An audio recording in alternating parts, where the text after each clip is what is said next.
Bien, dígame si están viendo la pantalla, por favor. ¿La pueden ver bien? Sí, Eduardo, sí se ve. Muchas gracias.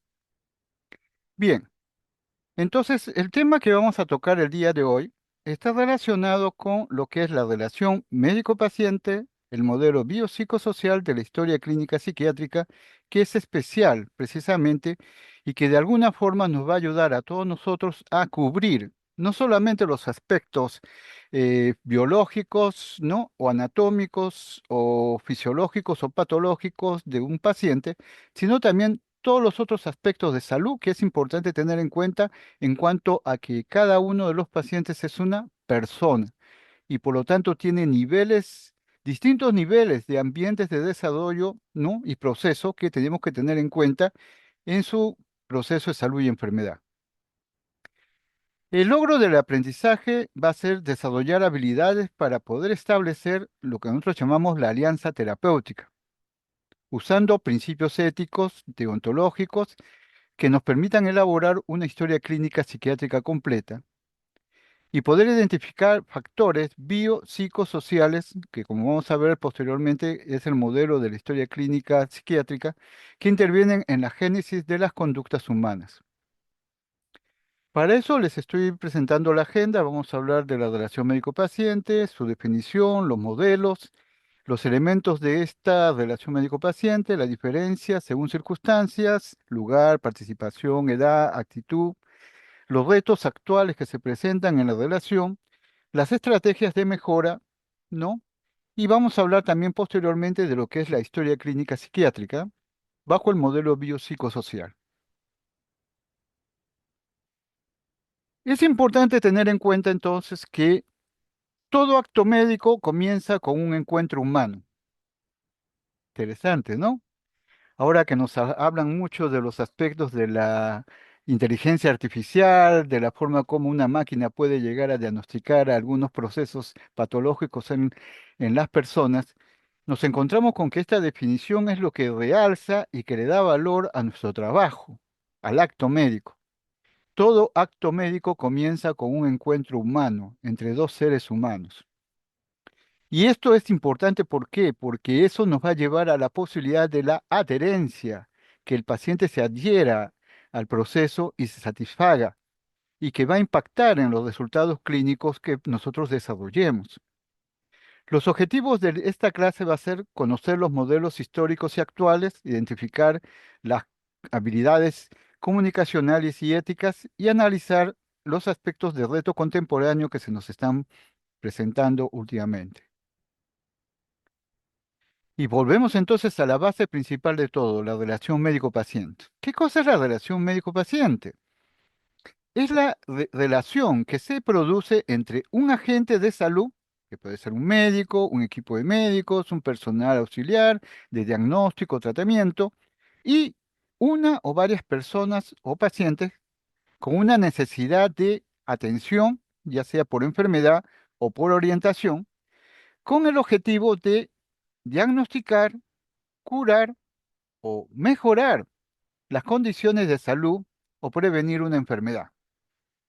Como ustedes se darán cuenta, ya la visión de la médica no se enfoca exclusivamente en la enfermedad, va más allá, va por el aspecto de mejorar las condiciones de salud de la gente, va por el proceso de la salud más que por el proceso de la enfermedad. Y esta debe ser probablemente la meta que ustedes deben de desarrollar en su disco duro cerebral. ¿Qué es lo que buscamos nosotros? Una persona que llegue a desarrollarse en salud plena, cubriendo todos los procesos que le puedan llevar a la patología. Evitar la patología a toda costa y llevarlo a la salud plena. Esa es la meta en salud física, en salud mental. Y hablamos de los modelos de la relación médico-paciente, ¿no? El más clásico y el que siempre ha existido, el famoso modelo paternalista, donde el médico, como autoridad, tomaba la decisión de decidir por el paciente confiaba y obedecía al médico. ¿Y qué conllevaba esto? Rapidez en la atención, pero tenía también un problema. Anulaba la autonomía del paciente, anulaba su capacidad para pensar, tomar decisiones y ver lo más conveniente para él mismo. Y entonces teníamos modelos como, doctor, hace una semana que no como, no duermo y no tomo agua. ¿Qué cree que tengo? Pues hambre, sueño y sed. O sea, íbamos a situaciones muy detalladas sin establecer verdaderamente el proceso, cómo se estaba desarrollando este proceso de salud y enfermedad. Otro modelo que también se ha usado mucho es el modelo informativo, que es cuando el médico es la fuente de toda información y el paciente decide lo que el médico le va mostrando, le va informando. Pero aquí se puede dar una situación en la cual se establece a veces una frialdad o distancia entre el especialista y el paciente, con el riesgo de que el paciente no se comprometa en el proceso. Un tercer modelo es el modelo interpretativo, donde el médico ayuda al paciente a descubrir los problemas y dificultades que tiene y funciona más como una especie de consejero médico, consejero familiar, consejero personal. Y lo orienta a qué es lo que debe realizar, orientar, no imponer. Y el último modelo, que es el que se está buscando que sea el más apropiado y el que se dé pie a la independencia y el respeto personal de cada paciente, es el modelo deliberativo. O sea, el del diálogo bajo la ética, explicarle los pros, los contras, las decisiones compartidas, ¿no? Los procesos centrados en el paciente, donde se respete su autonomía y su beneficencia, o sea, que el paciente pueda tomar decisiones si desea y pueda asumir o no la beneficencia que le estamos ofreciendo.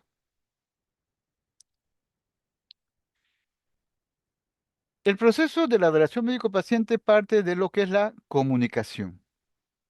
La mayoría de la anamnesis, ¿ya? Cuando uno hace una anamnesis, o sea, dialoga con el paciente sobre su proceso, uno puede en el 80% de esta anamnesis llegar al diagnóstico y 20% ya corresponde a otros exámenes, otros procesos, otras áreas que se pueden ampliar para confirmar el diagnóstico.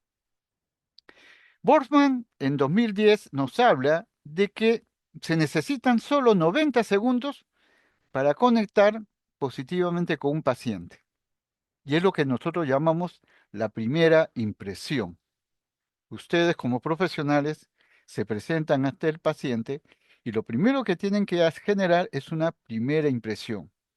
¿Qué significa esta primera impresión? Una imagen profesional, una actitud abierta, un contacto de mirada directa, ¿no? Ojo con ojo, una sonrisa y un saludo. Lo primero que uno necesita, saludar, sonreír, contactar, ¿no? Relacionarse con la persona.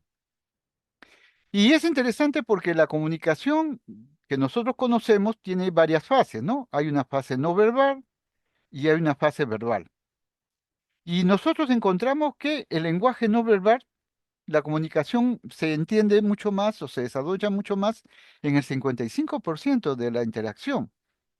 Entonces, cuando uno empieza a observar el lenguaje no verbal de su paciente, el tono de voz con el cual el paciente nos habla o nosotros le hablamos y las palabras que usamos, que generalmente son pocas, nos encontramos que todo este elemento de comunicación, que es el lenguaje, es importante que lo tengamos en cuenta. Nosotros tenemos que aprender a manejar el lenguaje, sus funciones y sus elementos, y los elementos de la comunicación. Por eso es importante que todo profesional debe tener en su mente estos pilares.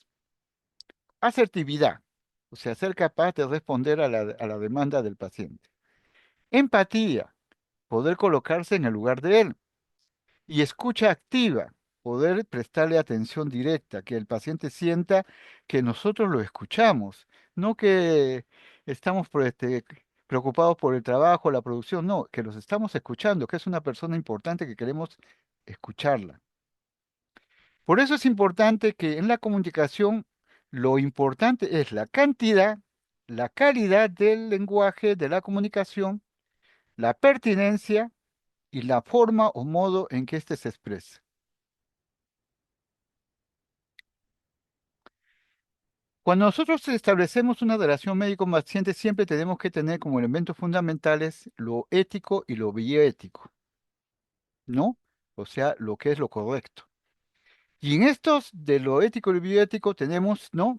Eh, cuatro principios muy importantes que nosotros como médicos manejamos, los principios éticos, ¿no? De la interacción médico-paciente, que es la autonomía, que es la capacidad que le damos al paciente de poder tomar decisiones propias, pensadas, la beneficencia, que es el deseo que nosotros tenemos de brindarle lo mejor para él, la no maledicencia, que es el deseo de no dañarlo ni provocarle ningún mal, y la justicia, que es el derecho a tener, ¿no? Una atención adecuada, justa, bajo los patrones normales de cualquier proceso, ¿no? En forma adecuada, con el tiempo adecuado, con la forma adecuada y con, ¿no? Las responsabilidades adecuadas.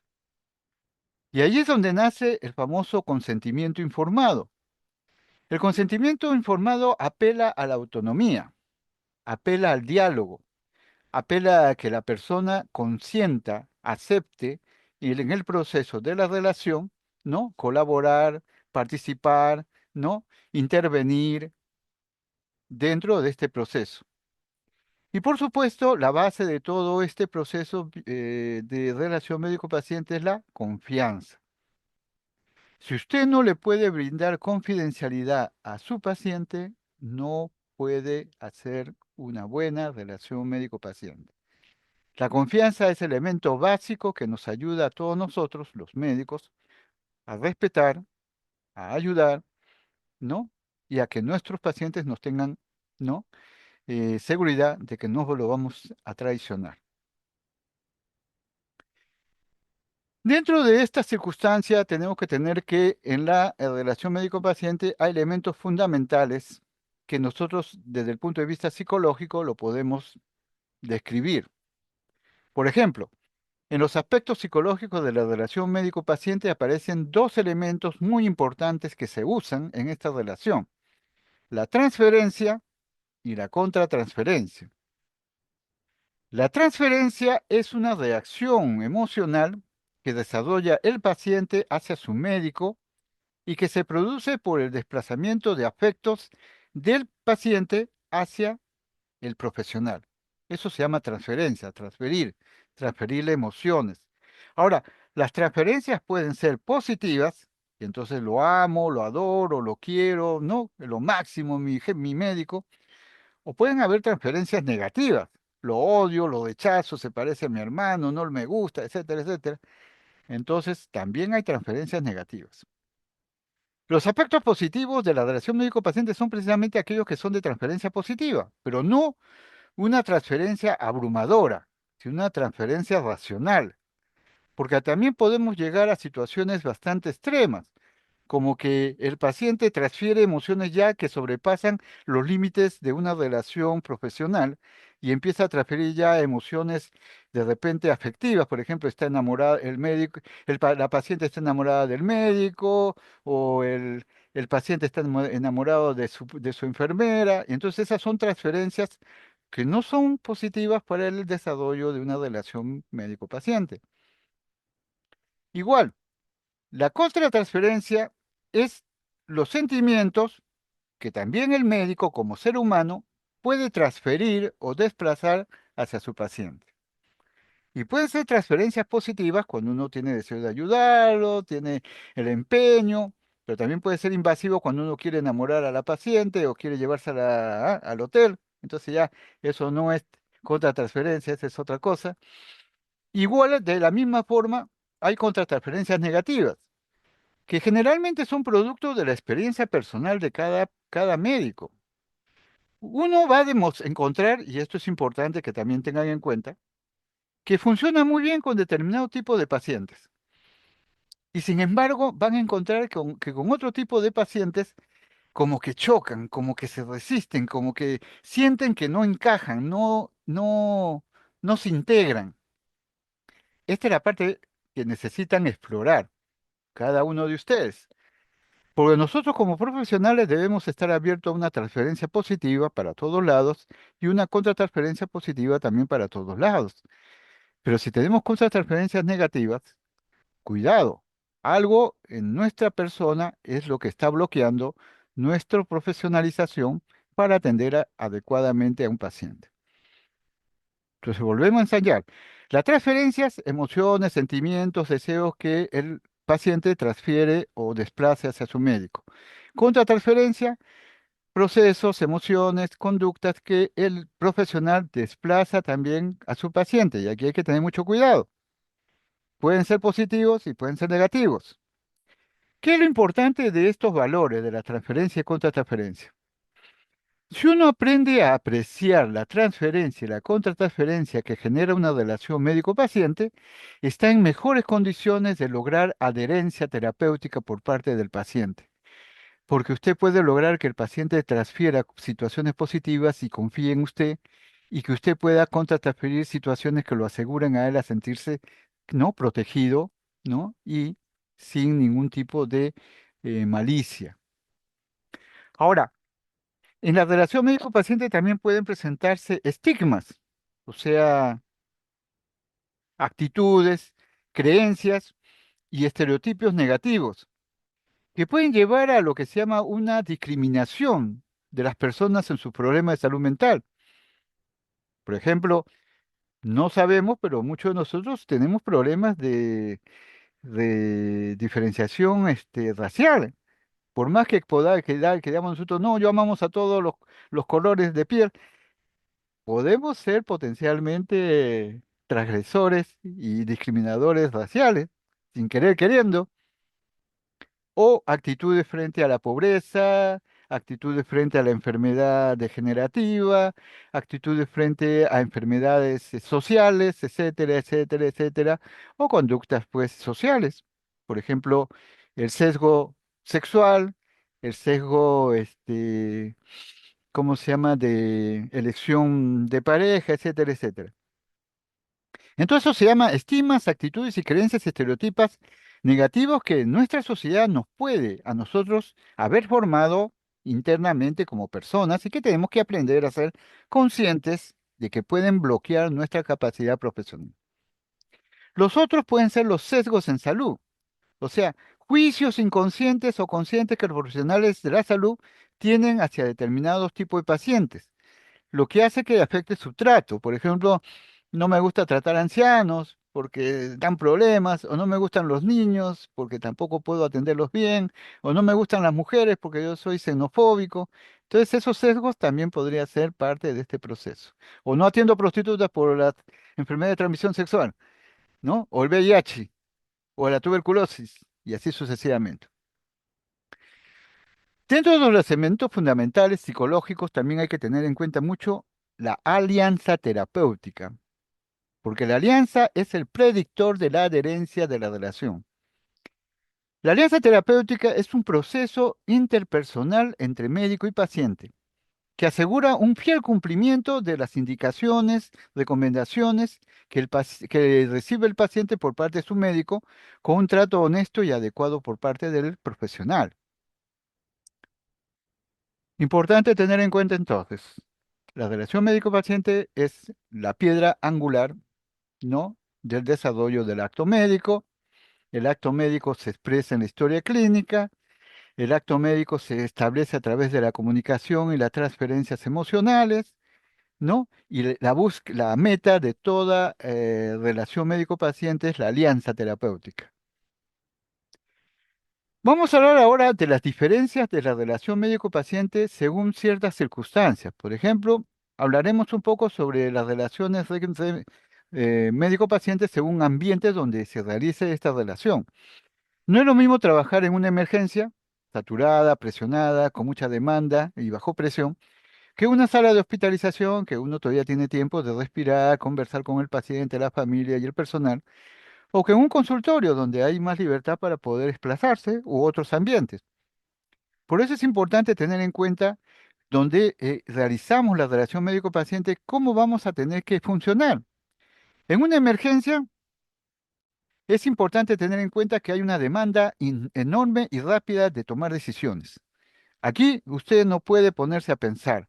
No puede decir, espéreme, voy a leer mi libro, voy a sacar mis separatas, voy a revisar el tema y después le respondo. No, usted está en una situación en que la emergencia es toma decisiones vida o muerte, incluso en la sala de trauma shock.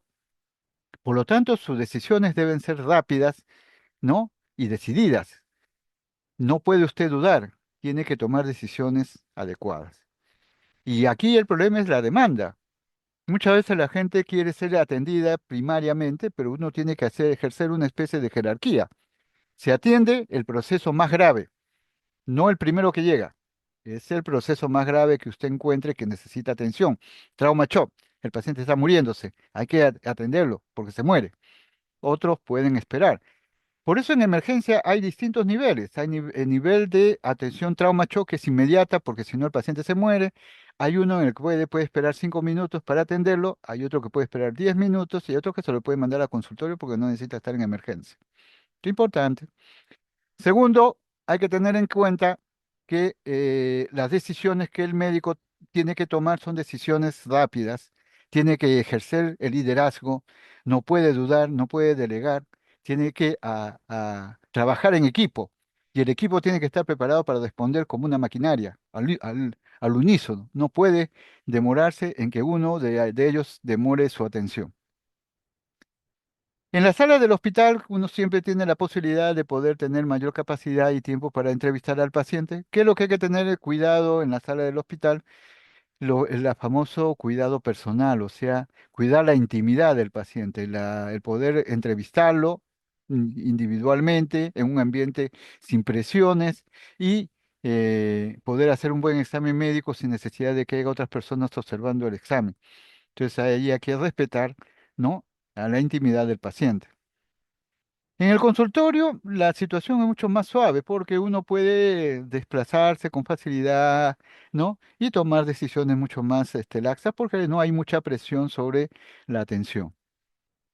También se puede hacer la relación médico-paciente en situaciones que no son estas, que son las que generalmente las que estamos nosotros en el área de servicios de salud, en los servicios de salud atendiendo. Pero pueden presentarse, por ejemplo, situaciones como atender una relación médico-paciente en un domicilio, en un área abierta, pública, en un accidente, o en un área de presos, por ejemplo, de cárcel, con restricciones. Según el nivel de cooperación del paciente en la relación médico-paciente, podemos tener, ¿no? Pacientes que cooperan totalmente y pacientes que no cooperan nada. Porque los pacientes no siempre están en condiciones físicas o mentales para poder comunicarse con el personal. Y entonces se establecen diferentes niveles de comunicación. Hay la comunicación nivel 00 a la comunicación nivel 01, 02, 03. En la comunicación 00 es cuando el paciente es incapaz de valerse por sí mismo. Es el caso en que el paciente está en shock extremo, inconsciente, en coma y que no responde a los estímulos que uno le esté dando. En estos casos, el médico y el personal asumen la defensa y protección del paciente, ¿no? Y la responsabilidad del tratamiento y la atención integral, ya que el paciente no se encuentra en condiciones de tomar decisiones. Nivel 01. El nivel 01 ya es un estado en el cual el paciente puede estar despierto, pero confuso, en estado de agitación psicomotriz, ¿no? Alucinado, delirante, con posibilidades de hacer daño a los demás, ¿no? Con depresiones severas o alteraciones de la percepción, en que el paciente no se da cuenta de sus incapacidades, aunque esté despierto. En estos casos, en el nivel 01, el personal atiende al paciente aún en contra de su voluntad, porque entiende que éste no está en capacidad de tomar decisiones, pero le toma su tiempo para explicarle al paciente que se le obliga a recibir tratamiento por su bienestar y se le trata con respeto, pero firme. Es lo que se llama mano de hierro con guantes de seda. El nivel 02 es cuando el paciente está consciente y es capaz de colaborar en todo nivel con el tratamiento o el diagnóstico, un trabajo de parto, una intramuscular, un abdomen agudo, una intoxicación. Y en este nivel entonces el médico asume una actitud directiva y solicita la cooperación del paciente para poder completar o desarrollar el proceso de atención. Y el nivel 03 es cuando ya el paciente tiene, ¿no? está en una situación que acude voluntariamente a la consulta por una situación de salud que no es urgente, que no es una, no, como una enfermedad crónica, un chequeo médico, que no es una situación de gravedad y donde se puede realizar un diálogo adecuado y de buen nivel.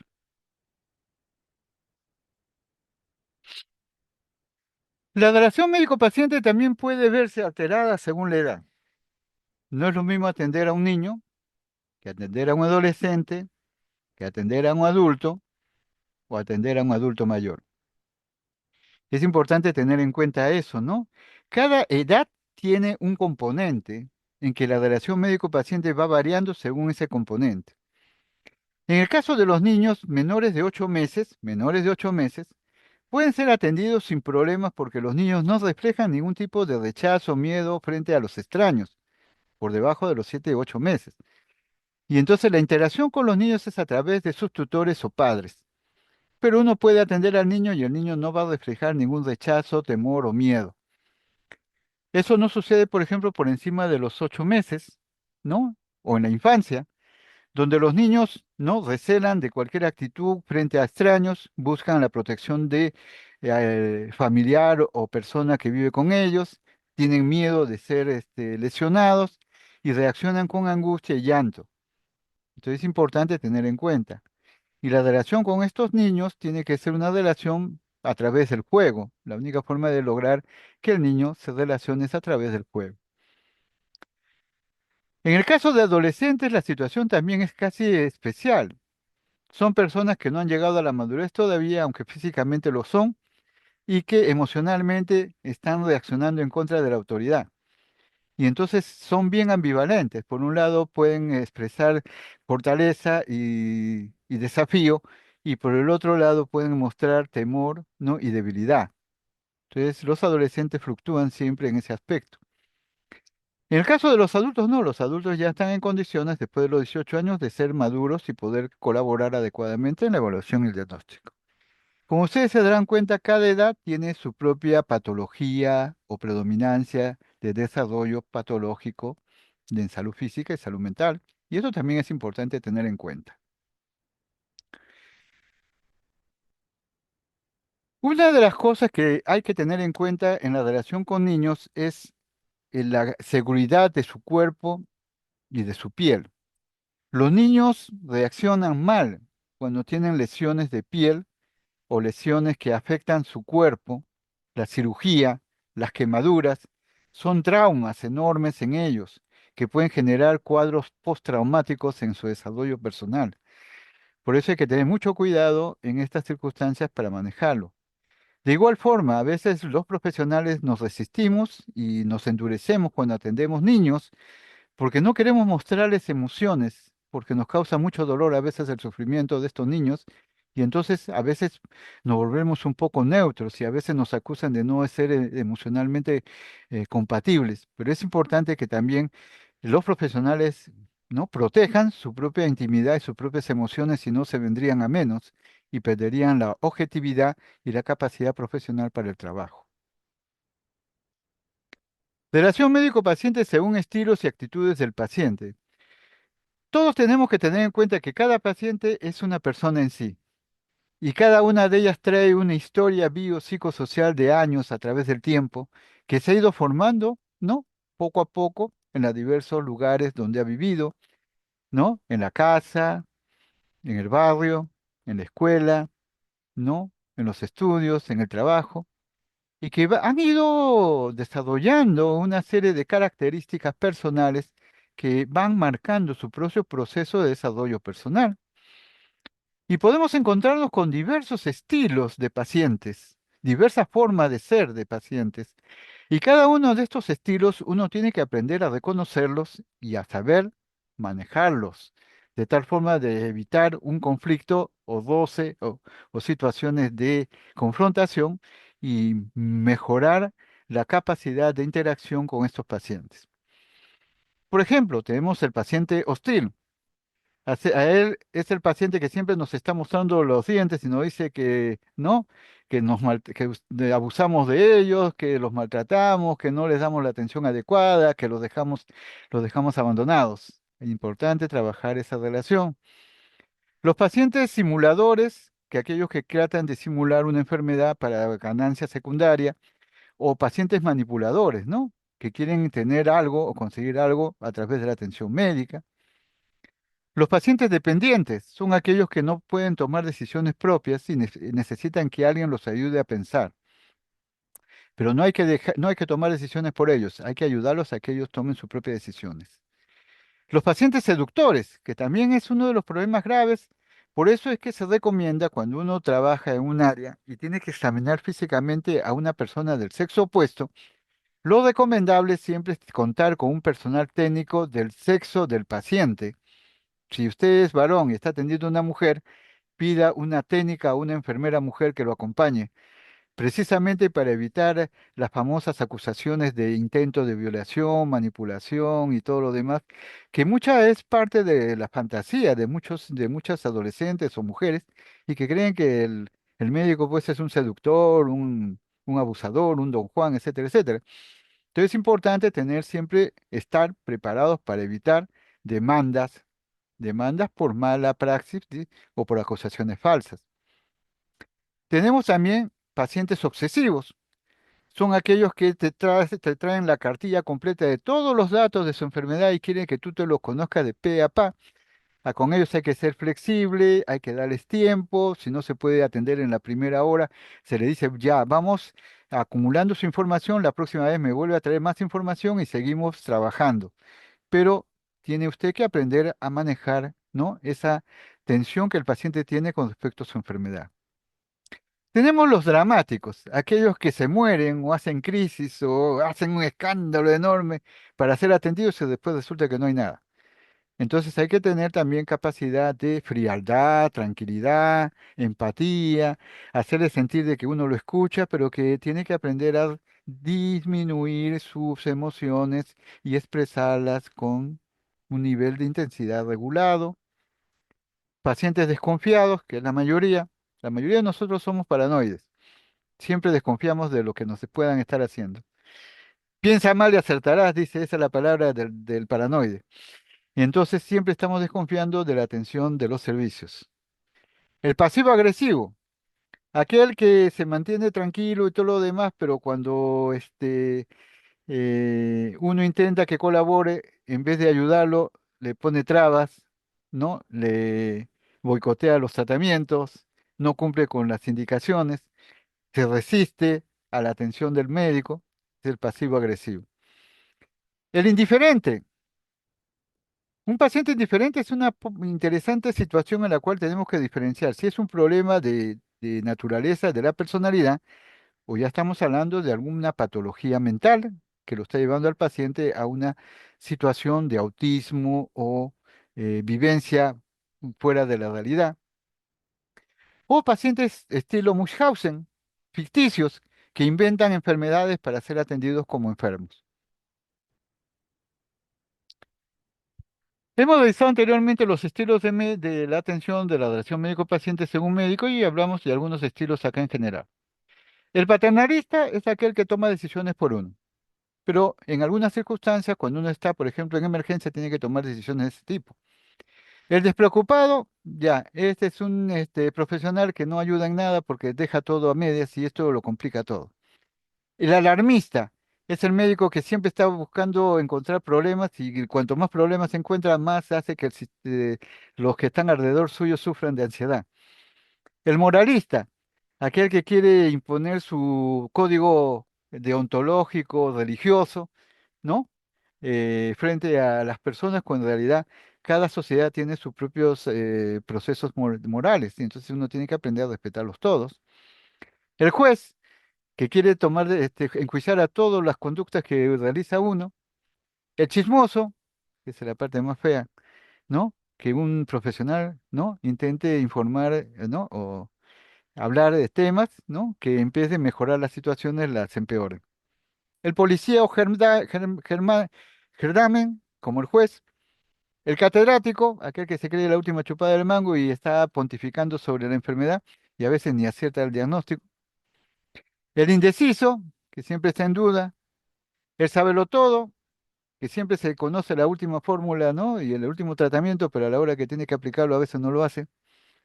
El deshonesto, aquel que está buscando beneficio económico o beneficio personal frente a la carrera, lo cual es totalmente antiético. Importante de estos estilos. ¿Cuáles son los retos actuales que tenemos nosotros en la relación médico-paciente y que de alguna forma alteran y afectan esta relación y la de alguna forma ha provocado en un momento determinado que la sociedad le pierda el respeto y le pierda la consideración y el lugar que el médico se ha ganado a través de los años, ¿no? En todas las sociedades. En las sociedades, el médico era un profesional científico capaz, ¿no? Que tenía una opinión y al cual se le daba mucha importancia. Pero lamentablemente la comercialización, la explotación, ¿no? De la salud de forma comercial y la forma como algunos profesionales de la salud lucran con el dolor ajeno, ha conllevado una actitud de rechazo y abandono, ¿no? Incluso de agresión, de agresión. Ahorita, en estos últimos tiempos, nos hemos expuesto a que los médicos sean agredidos por su trabajo. Atienden y la familia los quiere matar. Los agrede, los golpea. Y esto se debe a varios elementos. Primero, la sobrecarga asistencial. Hay una demanda tal de atención que lamentablemente no hay capacidad de poder cubrir o coberturar todas las atenciones. Y al no haber capacidad de cobertura surgen los problemas que se están generando. Eh, Citas largas, procesos que se demoran, operaciones que se pierden, diagnósticos que no se desarrollan, tratamientos que se quedan inconclusos, y eso en perjuicio de la salud de la población en general. Otra medida es la telemedicina con riesgo de deshumanización. Cuando hablamos de telemedicina es la capacidad de poder ayudar a la distancia a alguien que no puede estar presente, pero que le podemos brindar una atención adecuada. Pero ¿cuál es el problema de la telemedicina ahora? En que ya ahora los sistemas operacionales, ¿no? Y los programas de software ya quieren diagnosticar y hacer atenciones directas médicas. ¿Y cuál es el proceso? El riesgo es de que la persona se deshumanice, la persona sea tratada como un objeto, no como sujeto.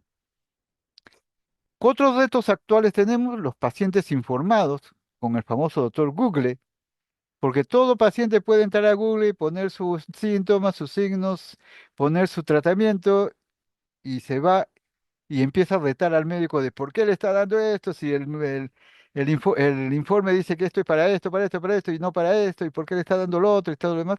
Empieza ya la discusión de la forma como uno trabaja.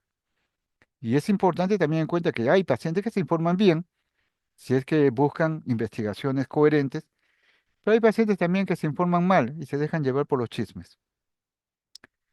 Otro reto muy importante que en nuestro país es muy, muy, muy valioso es el reto de la diversidad cultural y lingüística. Nosotros no solamente hablamos español o castellano, hablamos quechua, aymara y una serie de dialectos diversos en la selva, de tal forma de que la integración cultural se amplía y necesitamos mayores interlocutores que sean originarios de los diversos procesos culturales y lingüísticos que existen en nuestro país. Hasta ahora todavía no se da eso. No tenemos médicos, ¿no? Que estén tratando en su lengua materna. Igualmente tenemos las famosas presiones legales y la judicialización. Ahora, por quítame esta paja, cualquier familiar lo demanda a usted y lo denuncia, ya sea civil o penalmente, ya sea para beneficio económico o por venganza. Pero estamos sujetos, lamentablemente, a la situación médico-legal. Por eso es importante tener en cuenta que toda historia clínica debe desarrollarse completa y que en todas sus partes y tiene que tener toda la información, porque ese es el fundamento sobre el cual nosotros defendemos nuestro acto médico.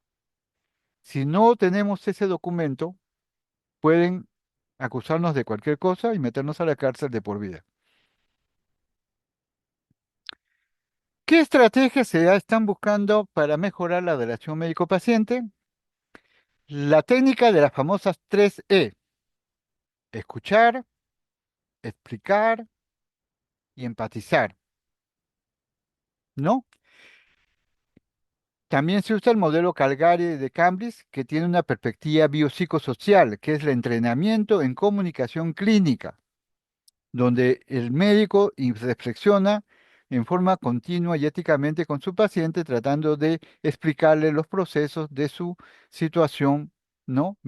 Situación de salud.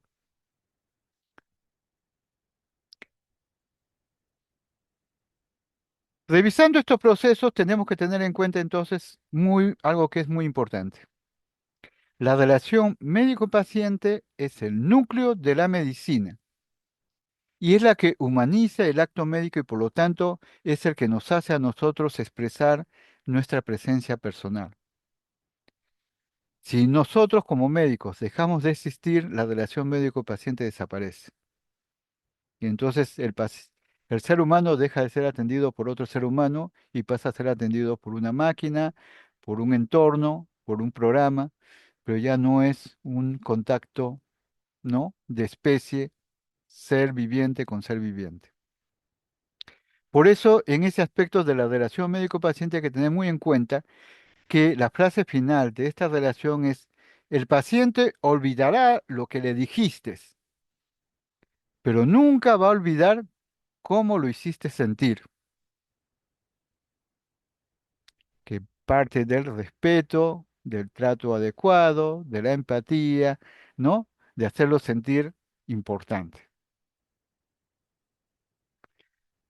Muy bien, hemos hablado entonces de la historia clínica en la relación médico-paciente.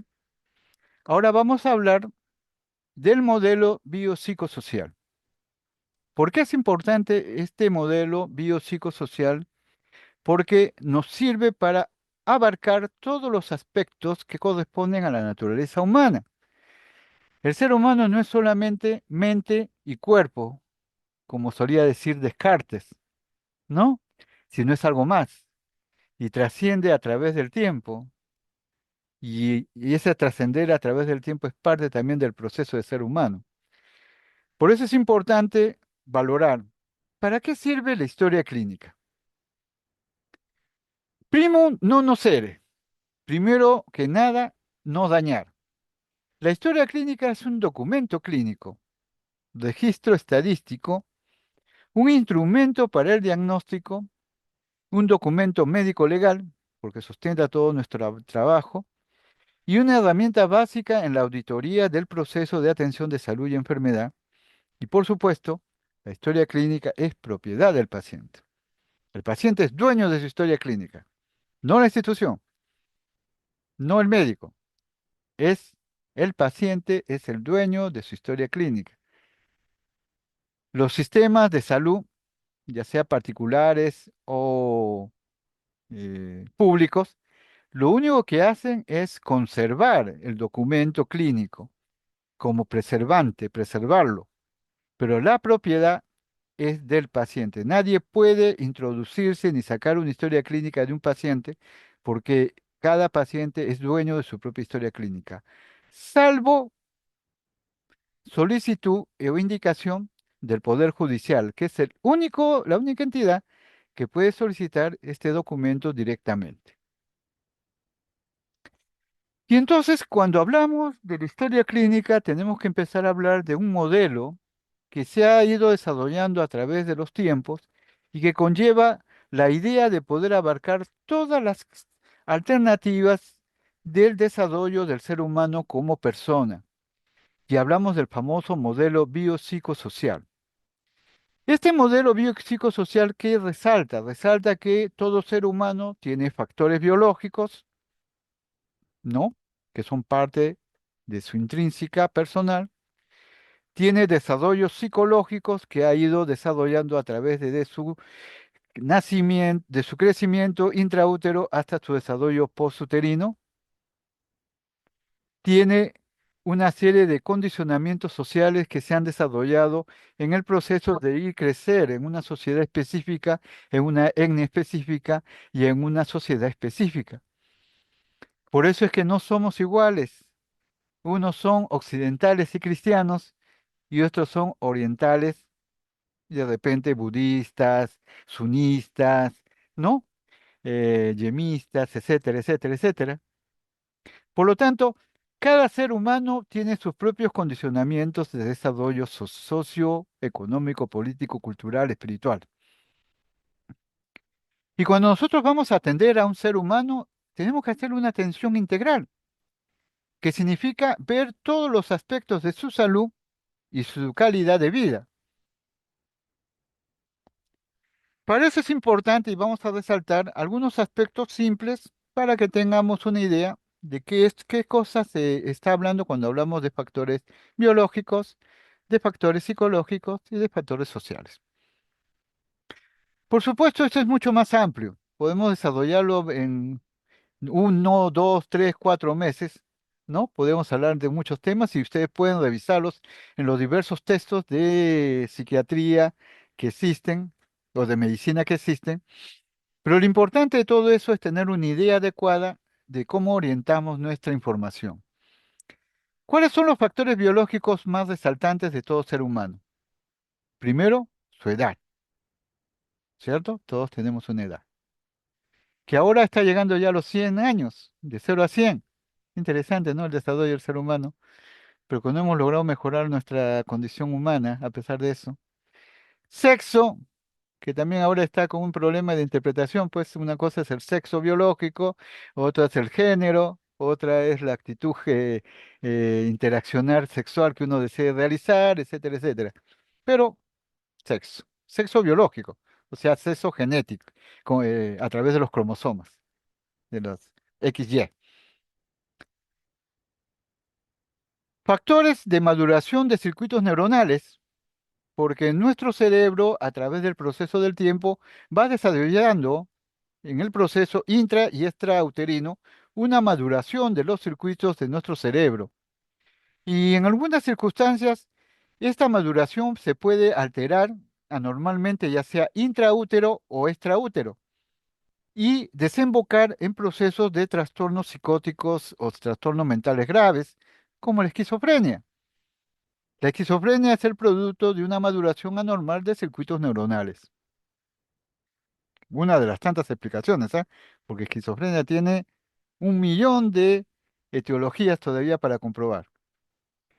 Tenemos también aquellos que están relacionados solo con la red neuronal, en los cambios en la forma en que los circuitos neuronales de nuestro cerebro, nuestras neuronas, nuestros axones, ¿no? Nuestras dendritas, en nuestro cerebro y en todo nuestro sistema corporal, no funcionan.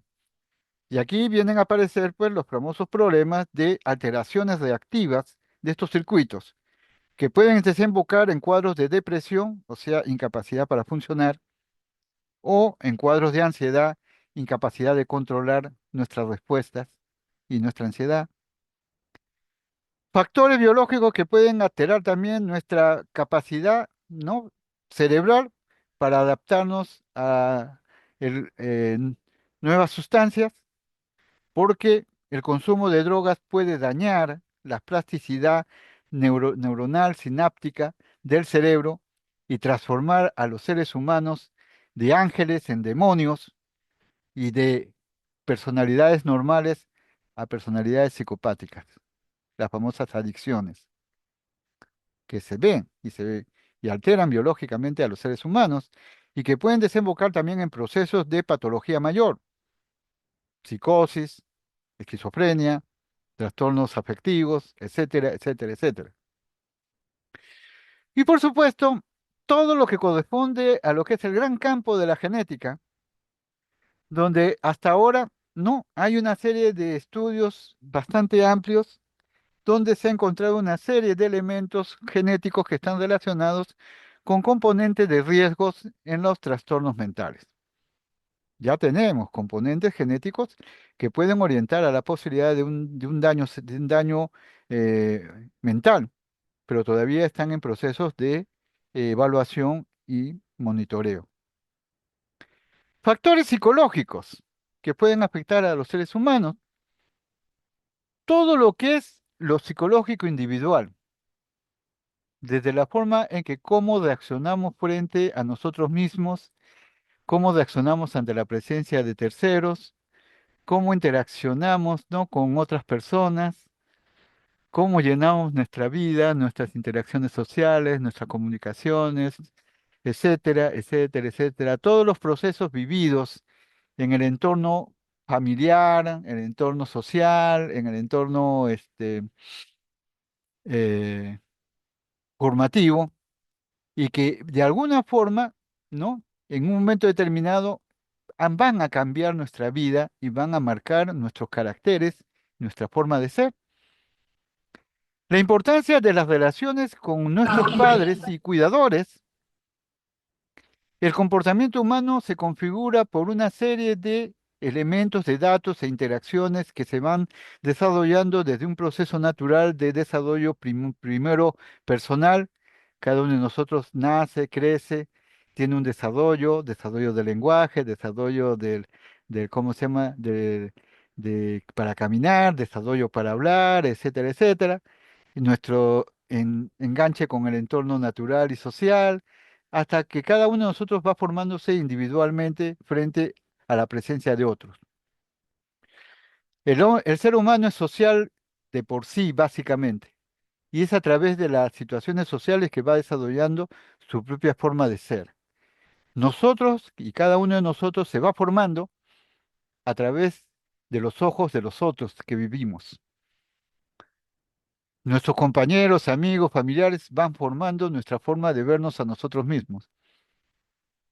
Y entonces se da una situación bastante difícil, porque una forma es cómo somos, otra es cómo nos vemos y otra cómo nos ven. Y a veces hay una eterna contradicción en esos niveles. Por eso es que un ser humano no es igual a otro. Igual que una huella digital de un ser humano no es igual a otra huella digital, el ser humano no se puede encontrar una huella digital, ¿no?, copiada. Igual, el crecimiento, el desarrollo individual, ¿no?, de cada uno de nosotros es diferente al desarrollo de la población en general.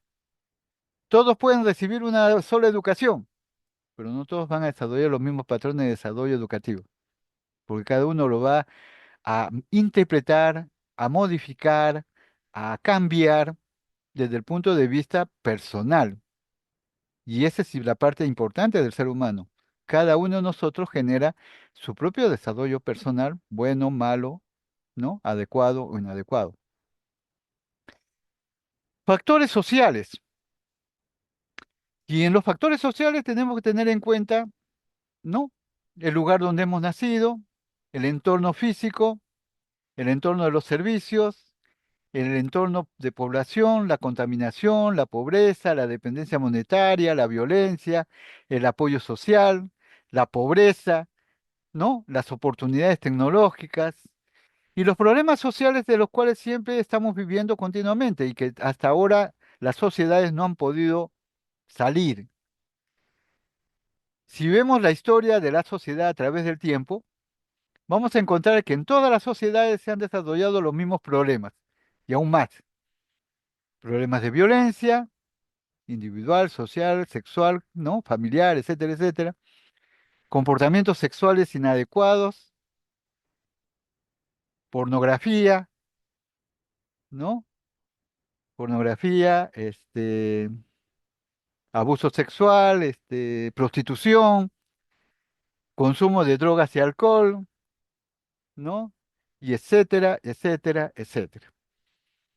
Entonces, cuando le hablamos a ustedes de que todo ser humano pasa por una serie de circunstancias en las cuales cada una de sus características personales, sociales, ¿no?, y generales va a verse afectada en un proceso de su desarrollo continuo, es que vamos desarrollando lo que nosotros llamamos una historia clínica personal, que puede ser positiva, también puede ser negativa.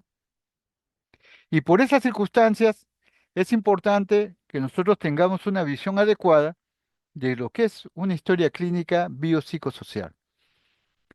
La historia clínica de un paciente, y como ya lo vamos a desarrollar en los seminarios, las partes de la historia clínica, tiene una serie de componentes y elementos de información que uno tiene que revisar. Pero cuanto más la sociedad más compleja es, más información hay y más cambios se pueden dar. Y es importante entonces que estemos preparados para manejar toda esta información en una forma adecuada, ¿no? Y eh, ordenada. Uno de los aspectos más importantes del trabajo del médico es precisamente desarrollar en forma ordenada estos aspectos. Y tenemos, por ejemplo, porque en la relación médico-paciente y en la entrevista, usted va a evaluar al paciente y en la evaluación del paciente va a tener que sacarle una serie de informaciones, va a tener que examinarlo, va a tener que desarrollar, y esta es la parte importante del curso, desarrollar un buen examen mental, un buen examen mental. El examen mental es algo que es prioritario en todo médico. No lo hace solo el psiquiatra. El examen mental lo hace todo médico porque ese está dentro de sus capacidades de poder desarrollarlo. Dar certificado, pero de repente no. Pero hacer un buen examen mental, sí puede un buen médico hacer un buen examen mental. Y ese va a ser uno de los primeros elementos que tienen ustedes que van a aprender. Cómo explorar la información, cómo sacar información adecuada del paciente con colaboración, cómo hacer discriminación y evitar los sesgos, cómo conseguir información adecuada de todos los niveles, no solamente de los que tienen que ver con aspectos de patología, cómo hacer una revisión de todos los equipos y sistemas, de todas las funciones mentales que tiene la persona, del examen mental completo e integral, ¿no? Para establecer después elementos de patrones que nos indiquen signos, síntomas, enfermedades o procesos para estudiar con un plan de trabajo, establecer exámenes, establecer pautas, establecer segregaciones, cómo podemos llegar a establecer los signos, los síntomas, los síndromes, los trastornos y las enfermedades, ¿no? En una aproximación clínica y cómo llegar a un diagnóstico lo más próximo posible para iniciar un tratamiento.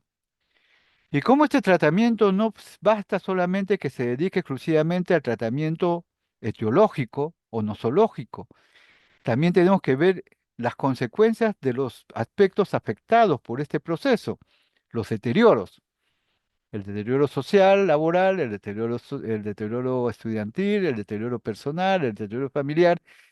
¿Cómo recuperar a esta persona para que sea potencialmente 100% de nuevo como antes? ¿Cómo darle el tratamiento adecuado, ya sea desde las dos herramientas que tenemos en medicina, en psiquiatría? Por un lado, la psicofarmacología que ha avanzado bastante y todavía tiene que avanzar más. Y por el otro lado, todo lo que es la terapia psicológica o la terapia de la entrevista y de la interacción entre dos seres humanos que también sirve como elemento para cambiar conductas y provocar cambios en los seres humanos. La psicoterapia cambia. Aunque parezca mentira, la psicoterapia transforma nuestro cerebro y está demostrado. Por lo tanto, estos dos elementos terapéuticos, que de los cuales ustedes tenían, por lo menos tener el acercamiento, el conocimiento adecuado para poder orientar, si es que en algún momento determinado encuentran que sus pacientes tienen problemas que necesitan atención en el área de salud mental, ustedes puedan orientarlos, derivarlos o incluso tratarlos si es que están con la predisposición de manejar estos procesos, porque nada es, está fuera del conocimiento humano. Y yo conozco muchos profesionales, especialistas en distintas áreas médicas que manejan salud mental y manejan psicofármacos y lo manejan muy bien y les gusta. Entonces es algo que también es parte del proceso del desarrollo profesional. Muy bien, entonces hemos desarrollado esta clase. La pregunta ahora sería, si tienen algunas dudas, algo que desearían ustedes que se les aclare, algún aspecto que no han encontrado que sea muy claro, podemos nosotros ayudarlos a mejorar. Información hay bastante, bibliografía también hay bastante, ¿no? La disposición la tienen ustedes para que la puedan revisar adecuadamente. Es importante que vean la proyección, a dónde estamos yendo, a dónde está yendo el desarrollo de la carrera médica. El desarrollo de la carrera médica va a la relación natural persona a persona y a la búsqueda de soluciones, ¿no? Que ayuden a mejorar el proceso de nuestra especie humana, que está bienvenida a menos con todos los problemas que estamos viendo. Entonces, ¿esto es importante? Sí. Vean, ¿no? ¿Cuál va a ser el proceso o el futuro de ustedes como profesionales en el manejo de la historia y cómo deben prepararse?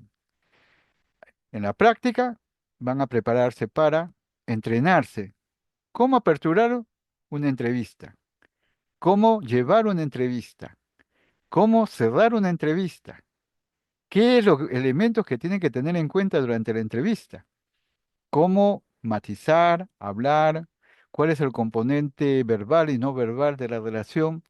¿Cómo descubrir procesos que están escondidos y que aparecen después, posteriormente? Todo eso es parte de la experiencia que van a adquirir a través del tiempo. Los médicos aprendemos no solamente de los libros y de las experiencias de otros, aprendemos de nuestras propias experiencias a través del tiempo. Cuanto más pacientes, más personas tratemos, mejor vamos a estar capacitados para poder manejar estas circunstancias. Esta es la parte importante que siempre tienen que tener en cuenta. Todo ser humano tiene capacidad de mejorar. Y podemos mejorarlo si nosotros mismos nos estimulamos a avanzar adecuadamente en esa meta, a desarrollar lo que es la capacidad científica, ¿no? De la medicina. Muy bien. ¿Alguna pregunta, por favor, por parte del público? ¿Alguien que quisiera decir algo?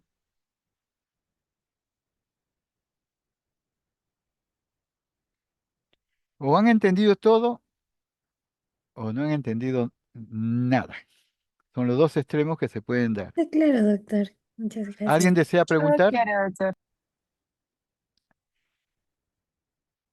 Bien, espero haber llenado sus necesidades de información. De todas maneras, esto es solamente una exposición. Ustedes están obligados a revisar el tema bibliográficamente y buscar información mayor. Y hay libros como el Kaplan, ¿no? Y otros libros que les van a ayudar mucho a ampliar estas informaciones. Y la bibliografía que está en el propio sílabus también es importante que lo revisen. Y lo más importante son las prácticas. Las prácticas de las famosas entrevistas, donde cada uno de ustedes se va a entrenar, tiene que entrenarse a cómo manejar los tiempos y las entrevistas y cómo darse cuenta si están llevando adecuadamente una buena entrevista y una buena relación. Muy bien, no habiendo nada más para exponer, les agradezco mucho a todos ustedes su colaboración y estamos yéndonos ya en la próxima clase. Cuídense. Bueno, doctor. Gracias, doctor. Gracias, doctor. Gracias, doctor.